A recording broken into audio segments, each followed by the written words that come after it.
Halo guys, welcome back again to my channel bersama saya Hansen di sini dan seperti biasanya setiap harinya saya akan buatkan video seputar cryptocurrency. Apa kabar kalian hari ini semuanya? Semoga dalam keadaan yang baik-baik saja. Teman-teman, kita melihat Bitcoin melanjutkan konsolidasinya setelah beberapa hari yang lalu sempat mendapatkan koreksi yang cukup signifikan dan market per hari ini sepertinya masih kebingungan kira-kira mau dibawa kemana arah market berikutnya. Dan menurut saya dalam waktu yang tidak lama lagi kita bakal melihat keputusan dari market. Saya bakalan jelaskan kenapa dan juga beberapa data di belakang layar yang menurut saya cukup penting untuk kalian ketahui. Jadi pastikan kalian stay tune terus sampai akhir video. Nah, teman-teman, per hari ini kita melihat crypto global market cap itu berada di angka 3,25 triliun dolar atau naik sekitar 0,17%. Secara overall kita melihat top 10 coin juga keadaannya kebanyakan berwarna merah meskipun penurunannya nggak signifikan, hanya kurang lebih 0, sekian persen hingga kurang lebih 1%. So, itu adalah outlook sementara dari beberapa top coin yang ada. Sekarang kita langsung aja masuk ke beberapa data dan berita terbaru hari ini. Nah, yang pertama teman-teman, kita seperti biasa bakalan lakukan update dulu terhadap kompetisi trading bersama dengan Margex yang bakalan berakhir di tanggal 30 Juni ini. Nah, per hari ini sudah ada sebesar 2 juta volume turnover dan price poolnya sudah berubah menjadi 1.200 USD tentunya. User ID 704742279 masih menjadi peringkat pertama dengan turnover 1.086.000 USD. Dan juara kedua itu hanya terpaut kurang lebih 1.000 USD, jadi ini persaingannya cukup ketat. Dan juara keempat dan juga kelima sebenarnya jaraknya juga nggak terlalu jauh, teman-teman. Nah, sekali lagi untuk teman-teman yang ingin menggaransikan diri kalian untuk mendapatkan hadiah, kalian harus masuk ke top 10 karena di top 10 kalian pasti akan mendapatkan hadiah dari prize pool-nya. Kalian bisa baca di sini untuk pembagiannya dari juara pertama yang 25%, juara kedua 20% dan seterusnya gitu ya. Jadi top 10 pasti mendapatkan hadiah. Sisanya akan dipilih 10 orang secara random di luar top 10 untuk mendapatkan hadiah 20% dari sisa prize pool-nya. Selain itu juga tentunya untuk teman-teman yang nanti berhasil hit ke volume milestone sebesar 1 juta, 3 juta, 5 juta, 10 juta, dan 15 juta akan mendapatkan plus hadiah produk selain daripada hadiah prize pool-nya. Nah, untuk teman-teman yang tertarik untuk ikutan kompetisi bersama dengan Margex, link pendaftarannya sudah saya sediakan di kolom description box di bawah. Kalian bisa langsung mendaftar dan start untuk melakukan farming volume. Jadi di sini sekali lagi gampang ya, kalau teman-teman mau farming volume ya kalian banyakkan hanya mencari break even trade gitu ya. Kalian buka, kemudian ketika nggak terlalu rugi kalian bisa close. Tapi itu mungkin cara yang tidak terlalu efisien untuk teman-teman yang mencari cuan juga sekalian. Kalau kalian hanya fokus ke volumenya itu mungkin cara paling cepat, tapi kalau misalnya kalian memang berniat untuk juga sekaligus mendapatkan profit dari Margex ya berarti kalian harus melakukan trading seperti biasa gitu ya. Nah, teman-teman, kalau kita lihat per hari ini sebenarnya sudah banyak sekali perusahaan-perusahaan di dunia yang memiliki Bitcoin di dalam portofolio mereka. Dan saya rasa angkanya sudah lebih dari 200 atau 300 seingat saya, companies di seluruh dunia yang sudah memasukkan Bitcoin ke dalam portofolio mereka atau dijadikan sebagai aset. Nah, yang paling tinggi tentunya adalah MicroStrategy dengan jumlah 592.000 Bitcoin. Sisanya ada Marathon Digital dan lain seterusnya. Nah, teman-teman perlu kalian tahu bahwa per bulannya, kalau kita melihat nggak usah semua deh, beberapa dari perusahaan-perusahaan di sini terus melakukan pembelian.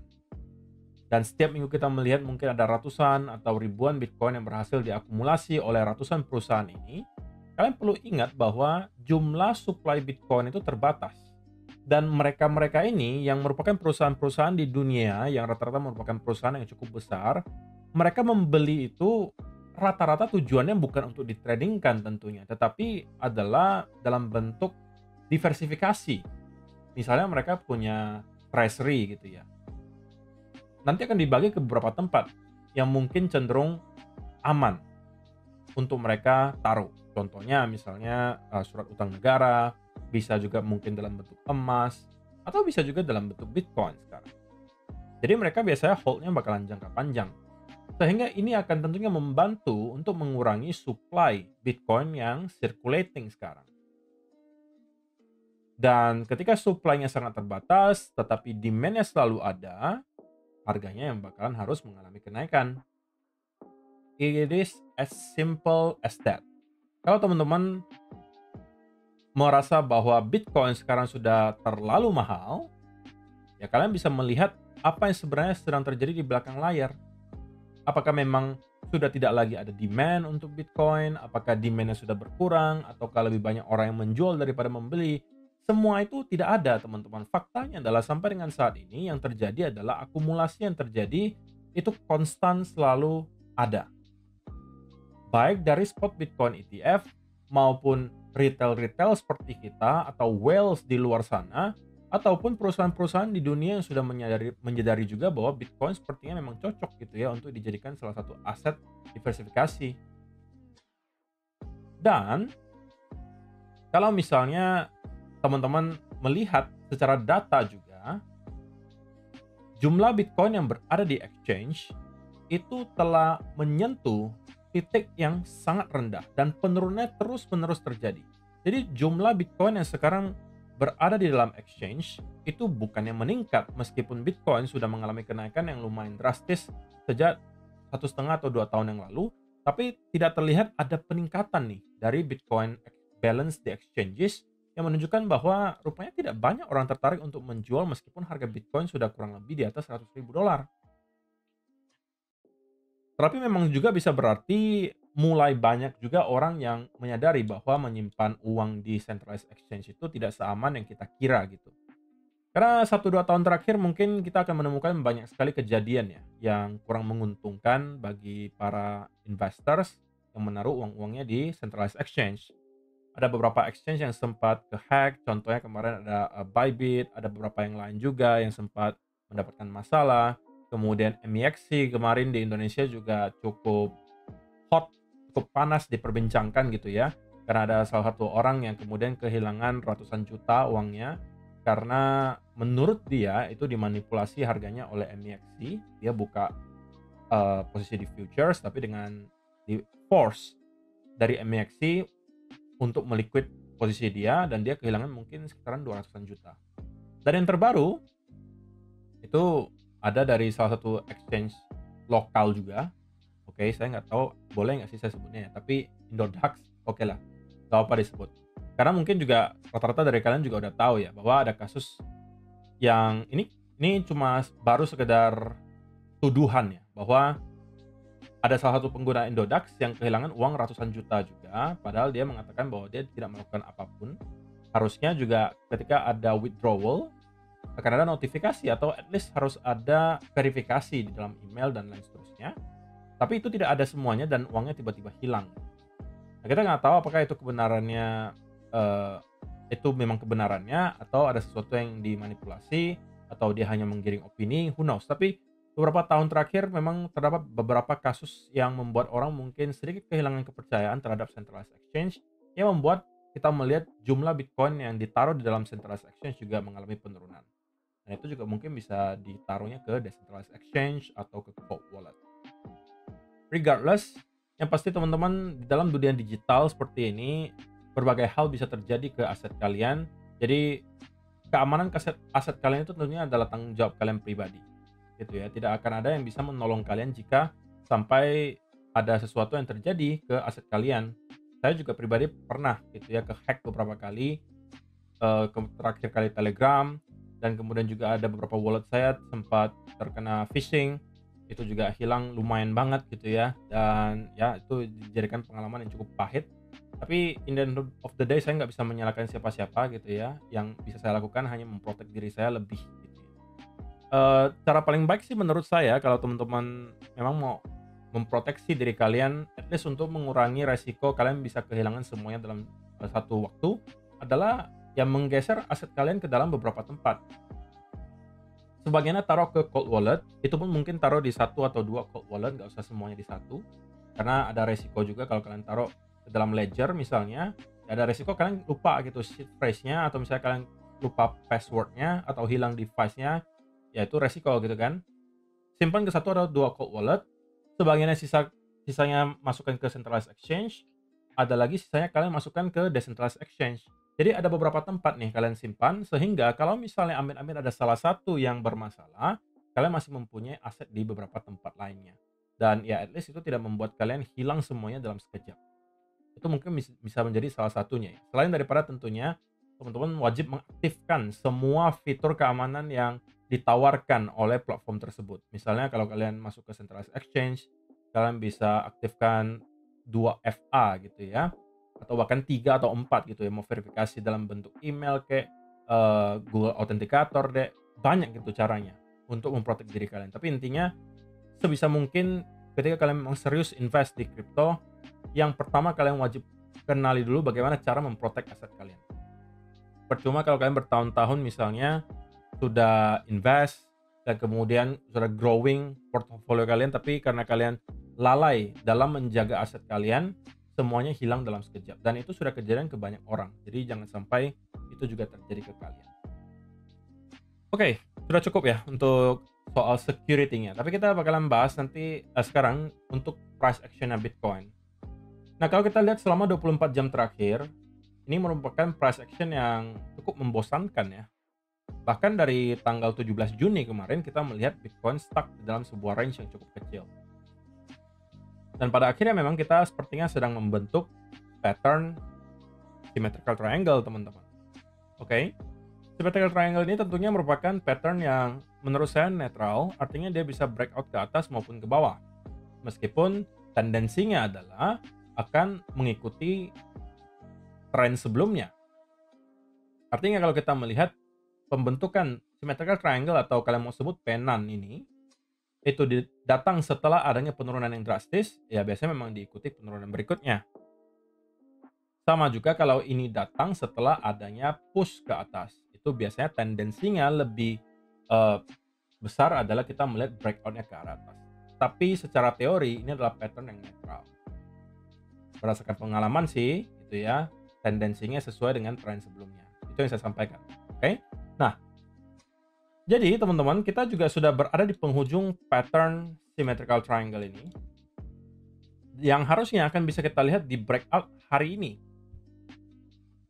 Kalau misalnya kita berhasil melihat Bitcoin clear di bawah area 104.000, saya rasa kali ini kita akan bisa melihat Bitcoin untuk mendapatkan sell off yang lumayan.